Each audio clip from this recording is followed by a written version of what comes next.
اس مہینے کا آنے والے موسم نور کا استقبال کرنا، اس کے شوق میں بے تابیوں کا اظہار کرنا، یہ اللہ جل شانہ کے ساتھ محبت کی علامت ہے۔ شعبان المعظم کے دن گن گن کے گزارے جائیں کہ اتنے دن رہ گئے ہیں رمضان المبارک میں، اب اتنے دن رہ گئے ہیں رمضان المبارک میں۔ انسانی ذہن میں یہ سوال پیدا ہو سکتا ہے کہ متعینہ وقت پر تو اس مہینے نے آنا ہی ہے، اور اگر زندگی موجود رہی تو اس کو پا ہی لیں گے، تو اس شدت سے انتظار کرنے کا کیا مطلب؟ تو اس کا جواب یہ ہے، بیرون ملک سے کسی کے بزرگ نے، والد نے یا کسی کے بیٹے نے آنا ہو تو وہ 2 ماہ قبل ہی آنکھیں فرش راہ کیے ہوتے ہیں اور گن گن کے دن گزار رہے ہوتے ہیں، اور جو ہی لمحے قریب آتے ہیں تو پھر گھڑیاں اور ساعتیں بھی گنی جاتی ہیں۔ بار بار گھڑی دیکھتے ہیں، ابھی تک پہنچے نہیں، جبکہ یہ طے ہے کہ 5:02 پہ فلائٹ اترے گی۔ تو بار بار گھڑی دیکھنے کا مطلب، لاہور سے 2 گھنٹے یہاں گجرانوالہ میں پہنچتے ہوئے لگیں گے، لیکن ہر 10 منٹ کے بعد کہ ذرا پتہ کرو کہاں تک پہنچے ہیں۔ کیا مطلب اس کا؟ مطلب اس کا یہ ہے کہ جب سینے میں کسی کا انتظار رکھا ہوا ہو تو پھر بے تابیاں، بے چینیاں، اضطراب موجود ہوتا ہے۔ ہم دنیا کے لوگوں کے ساتھ جو ربط و رشتہ رکھتے ہیں اس کے مطابق ان کا انتظار ہوتا ہے۔ کچھ آنے والے ایسے بھی ہوتے ہیں جنہوں نے ہمیں بتایا ہوتا ہے کہ فلاں دن ہم پہنچیں گے، اور وہ دروازے پہ دستک دے رہے ہوتے ہیں اور ہم سو کے اٹھ رہے ہوتے ہیں، اور اچانک جب پتہ چلتا ہے کہ فلاں باہر دروازے پہ دستک دے رہے ہیں تو ہم استقبال تو کر رہے ہوتے ہیں، لیکن ہمارے ذہن میں یہ بھی ہوتا ہے وہ میں بھول گیا، تو اب تو یہ کام بھی میرے ذمے ہے، تو مجھے یاد آ گیا ہوتا۔ تو جن لوگوں کے لیے دل میں محبتوں کی جگہ ہو تو ان کے لیے پھر سارے کام مؤخر کر کے ان کے استقبال کیے جاتے ہیں۔ یہ مہینہ اللہ کی رحمتوں کا موسم بہار ہے، چھم چھم رحمتیں برستی ہیں، انوار اترتے ہیں، گناہگاروں کو آتش دوزخ سے نجات بخش دی جاتی ہے۔ تو اس کا استقبال کرنا، اس کے لیے انتظار کرنا، گن گن کے دن گزارنا، لمحے اور ساعتیں بسر کرتے ہوئے بار بار ماہ سیام کا ذکر کرنا، اس مہینے کے ساتھ محبت کی دلیل ہے، اور اس مہینے کے ساتھ محبت اللہ سے محبت کی دلیل ہے۔ اس لیے اس مہینے کا استقبال کرنا، اس کے لیے تیاری کرنا، اپنے گھر کو صاف کرنا، اس کے لیے اپنی اولاد کے دل میں شوق پیدا کرنا اور ماحول پہلے پیدا کرنے کی کوشش کرنا، تاکہ جو ہی یہ ماہ جلوہ گر ہو تو روزہ رکھنے کا مزاج پیدا ہو چکا ہو، تلاوت کلام مجید کا مزاج پیدا ہو چکا ہو، دیگر نوافل اور اچھے اعمال بجا لانے کی عادت پڑ چکی ہو۔ تو شعبان میں ہی اس کی تیاری ہوتی ہے تاکہ رمضان المبارک آتے ہی ہم پوری طرح سے مستعد اور فعال ہو کر کے اس مہینے کی برکتوں کو سمیٹ لیں۔ اللہ کے محبوب علیہ السلام نے ارشاد فرمایا کہ جب ماہ سیام آتا ہے، فتحت ابواب الجنہ، تو جنت کے 8 دروازے کھول دیے جاتے ہیں۔ جنت تو اللہ جل شانہ کی کرم نوازیوں کا ایک ایسا خوبصورت منظر ہے کہ آج تک نہ کسی آنکھ نے اس کو دیکھا، نہ کسی کان نے سنا، اور نہ اس کا کوئی تصور کر سکتا ہے، ایسی خوبصورت بنائی ہے۔ وہاں کی ہوائیں جب چلتی ہیں تو گرد نہیں اڑتا، کستوری اڑتی ہے۔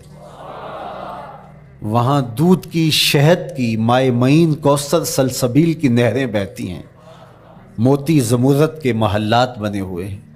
وہ خوبصورت محل اور وہ خوبصورت جنت کا ماحول، لیکن اس کے باوجود اس خوبصورت جنت کو، مرصع جنت کو، نظیف ترین بقعۂ رحمت کو 11 ماہ تک رنگ و روغن کیا جاتا ہے رمضان المبارک کے استقبال کے لیے، اور جب یہ مہینہ آتا ہے تو اس کے دروازے کھول دیے جاتے ہیں، اور جنت کے 8 دروازوں میں سے ایک دروازے کا نام باب الریان رکھا گیا ہے، جو صرف روزہ داروں کے اعزاز و تکریم کے لیے ہے۔ روزہ دار اس دروازے سے گزر کے جنت جاتے ہیں۔ تو آپ اندازہ کیجئے کہ اللہ نے اس ماہ مبارک کو کیا عزت دی ہے، کیا پروٹوکول دیا ہے، کیا تکریم بخشی ہے کہ نبیوں کا امام، امام المرسلین، خاتم الانبیاء، محبوب خدا اس مہینے کے لیے منتظر رہتے کہ یہ مہینہ آنے والا ہے، یہ مہینہ آنے والا ہے۔ حضرت سیدنا سلمان فارسی رضی اللہ تعالی عنہ فرماتے ہیں کہ شعبان کی آخری تاریخ کو حضور نے ایک خطبہ ارشاد کیا۔ بعض علماء نے کہا کہ یہ شعبان کا آخری جمعہ تھا، یا ہو سکتا ہے کہ آخری جمعہ 29 شعبان کو ہی ہو۔ تو رمضان المبارک سے قبل حضور نے یہ خطبہ ارشاد کیا، جو مختلف کتب احادیث میں موجود ہے۔ یا ایھا الناس، اے لوگو، قد اظلکم شہر عظیم، اللہ نے تمہارے اوپر ایک بہت پاکیزہ، پر نور، عالی مرتبت مہینہ سایہ فگن کر دیا ہے۔ شہر فیہ لیلۃ خیر من الف شہر، اس مہینے میں ایک ایسی رات ہے جو 1000 مہینے سے بہتر ہے۔ جعل اللہ صیامہ فریدہ و قیام لیلۃ تطوعا، اس مہینے کے دن کے روزے فرض قرار دیے گئے اور راتوں کا قیام نفل بنایا گیا۔ تراویح کی صورت کے اندر راتوں کے قیام کا ماحول پیدا ہوتا ہے، صلاۃ اللیل پڑھی جاتی ہے، نوافل پڑھے جاتے ہیں کثرت کے ساتھ۔ یہ اس مہینے کی شانیں ہیں، یہ اس مہینے کی رونقیں ہیں۔ اس مہینے میں اللہ تعالیٰ نے خاص کرم نوازیاں عطا کی ہیں اہل ایمان کو۔ ومن تقرب فیہ بخصلۃ من الخیر کان کمن ادی فریضۃ فیما سواہ، ایک نفل کا ثواب ایک فرض کے برابر اس مہینے میں کر دیا جاتا ہے۔ ومن ادی فریضۃ کان کمن ادی 70 فریضۃ فیما سواہ، اور اگر کوئی ایک فرض ادا کرتا ہے تو اس کو 70 فرائض کا ثواب ملتا ہے۔ اس قدر نیکیوں کا اجر بڑھا دیا جاتا ہے، ان کی قیمت بڑھا دی جاتی ہے اس مہینے میں۔ اور پھر ارشاد فرمایا وَهُوَ شَهْرُ الصَّبْرِ، یہ صبر کا مہینہ ہے۔ ہونے کے باوجود بھی انسان تناول نہیں کرتا، ٹھنڈا میٹھا مشروب میسر ہے اور زبان کانٹا بن گئی، حلق خشک ہو گیا، لیکن اس کے باوجود بھی ایک گھونٹ حلق سے نیچے اتارنے کا روادار نہیں ہوتا۔ وضو کرتے بھی احتیاط کرتا ہے، کوئی قطرہ آب حلق سے نیچے نہ ٹپک جائے۔ تو یہ صبر سکھاتا ہے۔ جب ہو بھی تو انسان اس سے گریز کرے، تو جب ہوگا نہیں تو پھر انسان صبر کا عادی بن جاتا ہے۔ تو یہ صبر کی عادت ڈالتا ہے، یہ شہر الصبر ہے۔ پھر فرمایا والصبر ثوابہ الجنہ، اور سنو صبر کا ثواب جنت ہے۔ جو شخص صابر ہوتا ہے اس کا صلہ جنت کی صورت میں عطا کیا جائے گا۔ وشہر المواسات، اور یہ ہمدردی کا مہینہ ہے، باہمی پیار کا مہینہ ہے، الفتیں بانٹنے کا مہینہ ہے، نرم دلی کا مہینہ ہے، ایک دوسرے کے احساس کا مہینہ ہے۔ جب کوئی شخص بھوک اور پیاس کاٹتا ہے تو اس کو پھر محسوس ہوتا ہے، بالخصوص امراء، کہ بھوک کیا بلا ہوتی ہے، اور جو نان شبینہ کو ترستے ہیں اور جنہیں کھانا میسر نہیں آتا ان کی زندگیاں کتنی تلخ ہوتی ہیں۔ تو بھوک اور پیاس احساس پیدا کرتی ہے ان لوگوں کا کہ جو اللہ کی دی ہوئی نعمتوں سے محروم ہیں۔ تو اس لیے یہ ایک قسم کا رحم دلی کا مہینہ ہے، پیار بانٹنے کا مہینہ ہے، یہ الفتیں تقسیم کرنے کا مہینہ ہے۔ وَشَهْرٌ يُزَادُ فِيهِ رِزْقُ الْمُؤْمِنِ، اور یہ ایسا مبارک مہینہ ہے جس میں مومن کا رزق بڑھا دیا جاتا ہے۔ روزہ کھانا بچانے کے لیے، یہ اخراجات کم کرنے کے لیے نہیں ہے، بلکہ اس میں آپ کا رزق اور بڑھ جاتا ہے۔ ایسی ایسی نعمتیں کھانے کو ان لوگوں کو بھی نصیب ہو جاتی ہیں عام دنوں میں جو ان کا مقسوم نہیں ہوتی۔ دسترخوان لگتے ہیں، افطاریاں ہوتی ہیں، سحری کے لمحات ہوتے ہیں، کوئی کسی کو ویسے کھانا کھلائے تو اس دسترخوان پہ کھانے کے لیے آنا اس کا اور رنگ ہوتا ہے، لیکن افطار کا دسترخوان جب بچھتا ہے اور لوگ جب اس کے اوپر آتے ہیں، امیر بھی آتے ہیں، غریب بھی آتے ہیں، تو اللہ کی دی ہوئی نعمتیں جو دسترخوان پہ پڑی ہوتی ہیں ان کو اٹھاتے ہیں، کام و دہن کی تسکین کا سامان کرتے ہیں، عزت نفس بھی مجروح نہیں ہوتی اور طرح طرح کی نعمتیں کھانا بھی دستیاب ہو جاتی ہیں۔ تو یہ ایک مہینہ ہے مواسات کا، اس میں رزق بڑھ جاتا ہے، غرباء تک بھی اللہ کی نعمتیں وہ پہنچتی ہیں جو عام دنوں میں ان کو میسر نہیں ہوتی، اور امراء بھی نعمتوں کا لطف لیتے ہیں، نعمتوں کا مزہ انہیں آتا ہے، اس لیے کہ بھوک کاٹنے کے بعد جب ان کو نعمت میسر آتی ہے تو پھر انہیں احساس ہوتا ہے۔ جو شخص ہر وقت سیراب رہتا ہے تو اس کو کیا پتا کہ شدید بھوک کے بعد کھانے کا لطف کیا ہوتا ہے، سخت پیاس کے بعد میٹھا اور ٹھنڈا مشروب جب رگوں کو تر کرتے ہوئے معدے تک پہنچتا ہے تو اس کی تراوت، اس کی ٹھنڈک، اس کی لذت، اس کا کیف و سرور، اس کی عذوبت کس طرح راحت بخشتی ہے۔ اسی لیے میرے اور آپ کے آقا و مولا نے ایک دوسرے مقام پہ ارشاد فرمایا، للصائم فرحتان، فرحۃ عند فطرہ و فرحۃ عند لقاء ربہ۔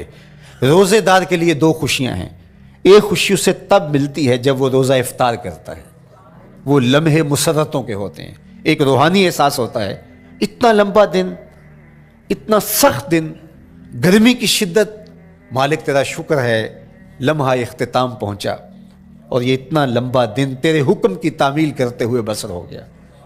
ایک تو روزہ کھولتے ہوئے وہ ایک سرشاری ہوتی ہے، وہ ایک لذت ہوتی ہے، روحانی تسکین ہوتی ہے۔ آج کل وہ افطار کے دسترخوان لگتے ہیں تو جس طرح ہمارے سارے معاملات جو ہیں وہ ملوث ہو گئے ہیں ریا سے، تصنع سے، اس طرح افطار بھی ایک فیشن کے طور پہ فروغ پا رہی ہے۔ تو اس میں امراء کو اور شخصیات کو بلایا جاتا ہے اور ایسے لوگ کثرت کے ساتھ ہوتے ہیں جن کا روزہ بھی نہیں ہوتا، تو پھر ظاہر ہے رسماً تو اتنی دیر تک وہ کچھ نہیں اٹھا سکتے جب تک اذان کی آواز نہیں آتی، افطار کے لمحے نہیں آتے۔ تو اس وقت جو روزہ دار ہوتا ہے جب وہ مشروب لے رہا ہوتا ہے، جب وہ کوئی لقمہ اتار رہا ہوتا ہے، تو اس کی جو فرحت ہوتی ہے، اور جس نے روزہ نہیں رکھا اور وہ بھی افطار کے دسترخوان پہ بیٹھا ہے، تو کیا اس کو کوئی روحانی حظ، کوئی سرور، افطار کے لمحوں کا کوئی لطف مل سکتا ہے؟ وہ بیچارہ کتنا بے چین ہوتا ہوگا کہ یہ شخص ہے، کمزور ہے، سارا دن مزدوری کر کے آیا ہے اور اس کا بھی تو سارا دن گزر گیا بھوک اور پیاس سے، اور میں صحت مند ہوں اور سارا دن ٹھنڈے ماحول میں رہا ہوں اور مجھے توفیق نہیں ملی، تو وہ گھونٹ کتنے مشکل اس کے لیے ہوتے ہوں گے۔ اور روزہ دار کے لیے کس قدر وہ آسودہ بخش لمحے ہوتے ہیں کہ جب اس کو یہ مسرت ہو رہی ہوتی ہے کہ مالک تیرا شکر، گرم موسم، زباں کانٹا، حلق خشک، اور تو نے تکمیل تک لمحے پہنچائے اور میرا دن خیریت سے گزر گیا، تو وہ اس کے لیے ایک خوشی کا لمحہ، روحانی مسرت کی کیفیت۔ اور دوسری کہ جب وہ ٹھنڈا اور میٹھا مشروب، سارے دن کی سوکھی ہوئی زبان اور خشک حلق، اور انسان کی جو ہے وہ رگیں بھی، انتڑیاں بھی خشک ہو چکی ہوتی ہیں، تو ٹھنڈا اور میٹھا مشروب جب انسان کے معدے کی طرف بڑھ رہا ہوتا ہے، زبان بولے نہ بولے، ایک ایک رواں اللہ کی حمد بول رہا ہوتا ہے، اور تشکر انسان کے رگو ریشہ سے ادا ہو رہا ہوتا ہے، اور اس کی کیفیت، اس کی سرشاریاں، اس کی لذتیں وہ دیکھنے کی ہوتی ہیں۔ تو کہا للصائم فرحتان، روزے دار کو تو ایک فرحت اس وقت ملتی ہے عند فطرہ ہی، جب وہ روزہ کھولتا ہے، روحانی فرحت بھی، جسمانی فرحت بھی، وفرحۃ عند لقاء ربہ، اور دوسری فرحت اور دوسری خوشی اسے تب ملے گی جب اس روزے کے صلے میں اللہ تعالیٰ اپنے رخ انور سے پردہ اٹھا دے گا اور روزہ دار کو اپنے دیدار کی دولت عطا کرے گا، تو وہ پھر منظر دیکھنے والا ہوگا، روزہ دار کی آنکھیں ٹھنڈی ہو جائیں گی۔ اصل افطار تو وہ ہوگی نا، اللہ اکبر، اصل تو شربت دیدار ملے گا جو روح کی پیاس بجھا دے گا، جو من کی بھوک مٹا دے گا۔ تو کہا للصائم فرحتان، فرحۃ عند فطرہ و فرحۃ عند لقاء ربہ، روزہ دار کے لیے دو خوشیاں ہیں، ایک خوشی وہ ہے جب اس کے جسم کی پیاس بجھتی ہے، اور ایک خوشی تب ملے گی جب روح کی بھوک مٹے گی، جب من کی پیاس بجھے گی، اور پھر وہ سرشاریوں کے عالم میں دیکھتا ہی چلا جائے گا، اور وہ سیراب ہی نہیں ہو پائے گا کہ میں ان دو آنکھوں سے دیکھ رہا ہوں، کاش کہ لوں لوں دے مڈ لک لک چشمہ، ایک کھولا تے ایک کجا ہوں۔ وہ اس آرزو میں ہوگا کہ میرا رواں رواں آنکھ بن جائے اور میں اس دیدار سے فیضیاب ہوتا چلا جاؤں۔ تو وہ کیا لمحے ہوں گے، وہ کیا گھڑیاں ہوں گی، وہ کیا ساعتیں ہوں گی، کوئی لفظ نہیں ہے جن لفظوں میں ان حقیقتوں کو بیان کیا جا سکے، اس لیے کہ وہ منظر ہی وراء الورا ہوگا۔ تو روزہ دار کو فرحت ملتی ہے جب وہ روزہ کھولتا ہے۔ تو فرمایا وَشَهْرٌ يُزَادُ فِيهِ رِزْقُ الْمُؤْمِنِ، اس میں مومن کا رزق بڑھا دیا جاتا ہے۔ وَمَنْ فَطَّرَ فِيهِ صَائِمًا كَانَ مَغْفِرَةً لِذُنُوبِهِ، جس نے روزہ دار کا روزہ افطار کروایا۔ اللہ کے محبوب فرماتے ہیں کہ ایک تو خود روزہ رکھا، اور دوسری سعادت یہ ہے کہ ماہ صیام میں روزہ دار کا روزہ افطار کروایا۔ آپ شریعت بیضاء کو بنظر عمیق مطالعہ کر کے دیکھیں، ماہ صیام میں بہت زیادہ اس بات پہ زور دیا گیا ہے کہ روزہ افطار کرواؤ۔ اپنے گھر میں بیٹھ کر کے روزہ افطار کر لینا یہ بھی سعادت مندی ہے، روزہ نصیب ہو جائے، لیکن اس بات پہ بہت زور دیا گیا ہے ماہ صیام میں کہ ایک ماحول پیدا ہو، لوگوں کو افطار کروائیں تاکہ تمام لوگوں تک اللہ تعالیٰ کی نعمتیں پہنچیں، اور لوگوں تک جو ہے وہ رمضان المبارک کی برکتیں پہنچیں۔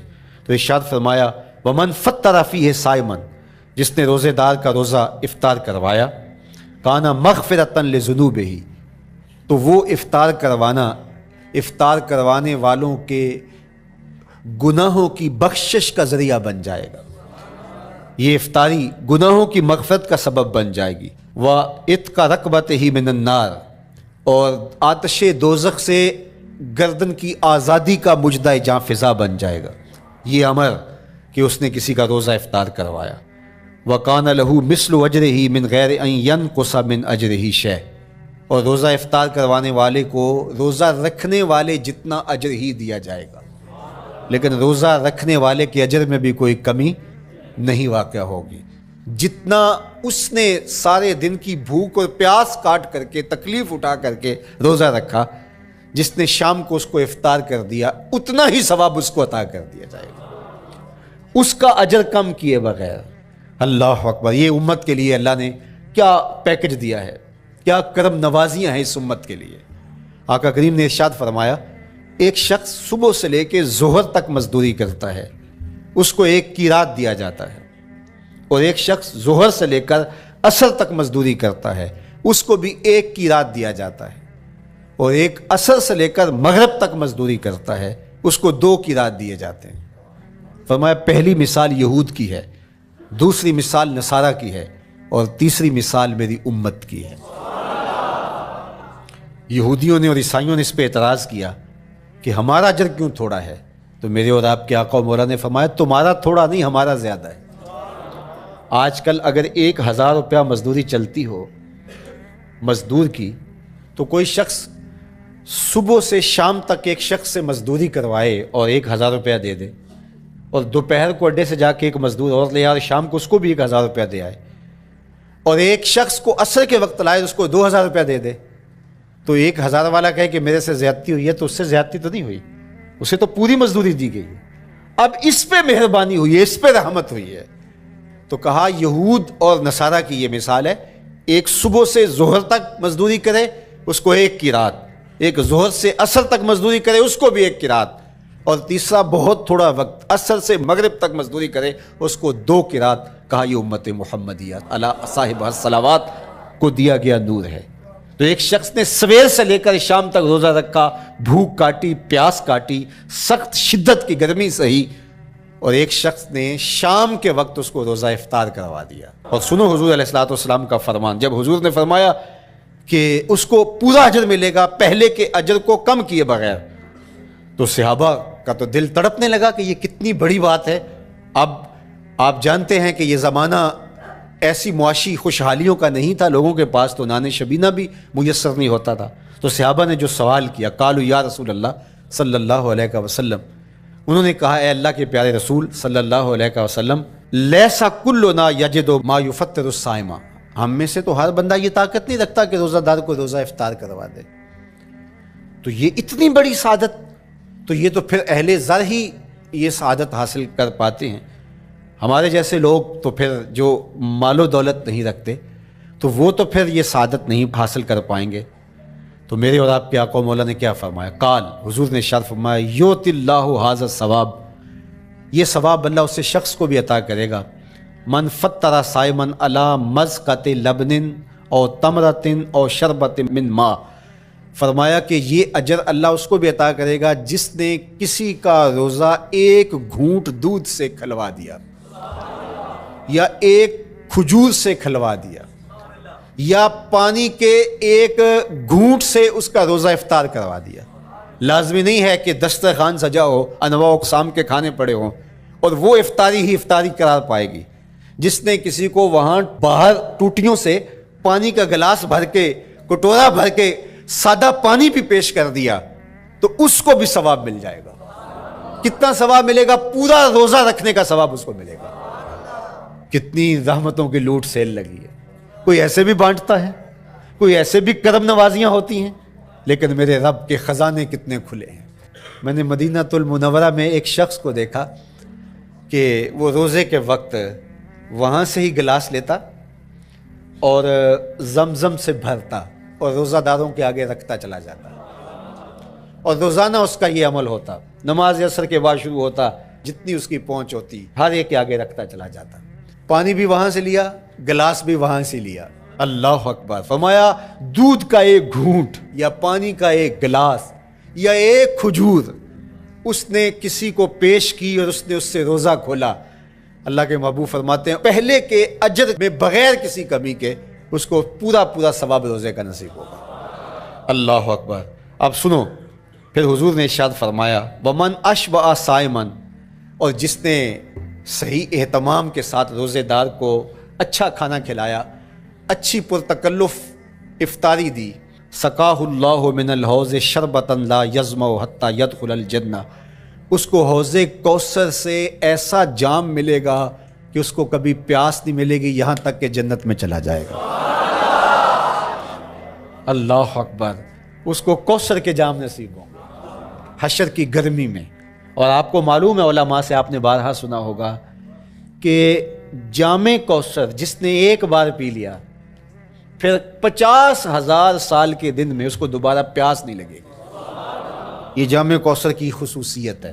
فرمایا وَهُوَ شَهْرٌ أَوَّلُهُ رَحْمَةٌ، یہ وہ مہینہ ہے جس کے پہلے 10 دن رحمت ہیں اور اس کا درمیانی عشرہ مغفرت ہے، وَآخِرُهُ عِتْقٌ مِّنَ النَّارِ، اور اس کا آخری عشرہ جو ہے وہ آتش دوزخ سے نجات کا ضامن ہے۔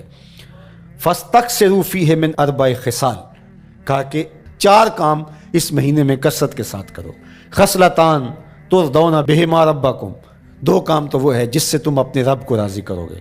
وخصلتان لا غنا بکم عنہما، اور 2 کام ایسے ہیں کہ ان سے بے نیاز نہیں ہو سکتے تو وہ تمہیں کرنے پڑیں گے۔ اما الخصلتان اللتان ترضون بہما ربکم، وہ 2 خصلتیں، 2 کام جن کے ذریعے سے تم اپنے رب کو راضی کر سکو۔ فشہادت اللہ الہ الا اللہ، وہ گواہی دینا ہے لا الہ الا اللہ، وتستغفرونہ، اور تم کثرت سے استغفار کرو، اللہ سے بخشش مانگو۔ یہ 2 کام تم نے کرنے ہیں۔ وَأَمَّا الْخَصْلَتَانِ اللَّتَانِ لَا غِنَىٰ بِكُمْ عَنْهُمَا، اور وہ چیزیں جن بغیر تمہیں چارہ نہیں ہے۔ فَتَسْأَلُونَ الْجَنَّةَ وَتَعُوذُونَ مِنَ النَّارِ، اللہ سے جنت طلب کرو اور دوزخ سے پناہ مانگو۔ تو یہ 2 کام جو تمہاری ضرورت ہے تم اس مہینے میں کثرت کے ساتھ کرو۔ تو یہ مہینہ رحمتوں کی لوٹ سیل کا مہینہ ہے، یہ کرم نوازیوں کے امٹتے ہوئے دھارے ہیں، یہ سیل رحمت ہے جو کہ من کی سیرابی کا سبب و ذریعہ ہے۔ خوش نصیب ہیں جو ماہ صیام کو خوبصورتی کے ساتھ بسر کرتے ہیں، اس کے آنے سے پہلے استقبال کرتے ہیں، گھروں میں صفائی کریں، اہتمام کریں، مساجد میں اہتمام کریں، تاکہ بچوں میں یہ شوق پیدا ہو کہ ماہ صیام آ رہا ہے۔ جب ہم بچے تھے تو ہمارے والدین رمضان المبارک سے قبل ہی رمضان المبارک کی تیاریاں شروع کر دیا کرتے تھے۔ اس وقت گھر میں شربت تیار ہوا کرتے تھے گڑ کے، اور وہ پہلے ہی مائیں گھر میں تیاری کرنا شروع کر دیا کرتی تھی. ایک شوق پیدا کرنا مقصود ہوتا ہے. تو کچھ چیزیں ایسی ہیں کہ آرڈر لکھیں اور 1 سیکنڈ میں گھر پہنچ جائے، لیکن کچھ چیزیں یہ جو ہے وہ تیار کرنی چاہیے، شوق پیدا ہو. گھروں کے اندر ماؤں کو چاہیے کہ افطاری کو اہتمام کے ساتھ تیار کریں تاکہ بچوں کو شوق پیدا ہو اور یہ ایک ماحول پیدا ہو، قرآن مجید کی تلاوت کا ماحول پیدا ہو، جاگنے سونے کے جو ہے وہ شیڈول مرتب کیے جائیں، مساجد کی آبادی کا سامان کیا جائے. پچھلے سال تو بڑا اداس رمضان گزرا، اس لیے کہ کرونا کے حوالے سے جس طرح ملکی حالات تھے وہ آپ کے سامنے تھے. اس مرتبہ الحمدللہ اس طرح کے حالات نہیں ہوں گے. کچھ SOPs کو آپ کو فالو کرنا ہوگا، لیکن مسجدوں کی انشاءاللہ رونقیں بحال رہیں گی. اور صلاۃ التراویح اور سحر و افطار کے لمحے، نوافل، تسبیحات، اذکار، نمازوں میں 5 گانہ حاضریاں، یہ کیسا خوبصورت ماحول ہوتا ہے. رحمتیں برس رہی ہوتی ہیں، انوار اتر رہے ہوتے ہیں، اور وہ کیا خوبصورت لمحے ہوتے ہیں اور کیا گھڑیاں ہوتی ہیں. انشاءاللہ امسال مرکز مصطفیٰ کے اندر صلاۃ التراویح کے لیے خاص طور پہ ہم اہتمام کر رہے ہیں. میری آرزو تھی کہ جب مرکز کی تکمیل ہو تو پھر رمضان المبارک کا اہتمام کے ساتھ جو ہے وہ ہم انتظام و انصرام کیا کریں گے، چونکہ اس سے قبل بہت سارے تعمیراتی کاموں کی وجہ سے ہم الجھے رہتے تھے. لیکن اللہ کے فضل سے اب مرحلہ اول کی تکمیل ہو گئی اور مرحلہ ثانی کی طرف ہم بڑھنے والے ہیں. تو اس رمضان المبارک کے اندر ہمارے لیے بیٹھنے کی جگہ، خواتین کے لیے انتظام، افطار کے لیے، سحر کے لیے، دوستوں کے لیے انشاءاللہ خوبصورت اہتمام ہوگا. بہت اچھے قاری قرآن جو ہے وہ صلاۃ التراویح پڑھائیں گے. تو وہ میٹھے اور دل آویز لہجے اور مرکز کا ماحول، انشاءاللہ ذکر و فکر کے حلقے بھی ہوں گے، دروس قرآن کے حلقے بھی ہوں گے. تو ایک ماحول انشاءاللہ پیدا ہو، اور انشاءاللہ میں بھی آپ کے ساتھ ماہ صیام میں موجود رہوں گا. افطار کے لمحوں میں بھی، سحر کے لمحوں میں بھی، تراویح میں بھی، نمازوں میں بھی انشاءاللہ. اور پھر جب ہم ہوں گے تو ماہ صیام ہوگا، رحمت کی گھڑیاں ہوں گی، اترتے ہوئے انوار ہوں گے، محبتوں کا ہجوم ہوگا، افطار کے میلے ہوں گے، سحری کے خوشگوار لمحے ہوں گے، قرآن کی دل نواز صدائیں ہوں گی، اور مرکز مصطفیٰ کا نورانی پرکیف سرمدی ماحول ہوگا، اور ہم اپنے رب سے اس کی رحمتیں طلب کریں گے. اللہ ہم سب کو اپنی پناہوں کا حصار دے. والسلام علیکم ورحمۃ اللہ.